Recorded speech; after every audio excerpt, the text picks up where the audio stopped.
കേരളത്തിലെ ആദ്യത്തെ medical college Thiruvananthapuram, Kozhikode, Alappuzha. Answer Thiruvananthapuram. കേരളത്തിലെ ആദ്യത്തെ ജലവൈദ്യുത പദ്ധതി പള്ളിവാസൽ, കല്ലട, ഇടുക്കി. ആൻസർ പള്ളിവാസൽ.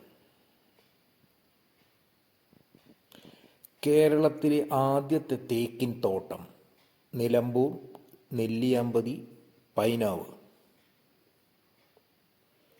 ആൻസർ നിലമ്പൂർ. കേരളത്തിലെ ആദ്യത്തെ പ്രതിപക്ഷ നേതാവ് K Karunakaran, P T Chacko, Nayanar. Answer P T Chacko. കേരളത്തിലെ ആദ്യത്തെ ലക്ഷണയുക്തമായ നോവൽ ഇന്ദുലേഖ, മാർത്താണ്ഡവർമ്മ, ധർമ്മപുരാണം. ആൻസർ ഇന്ദുലേഖ.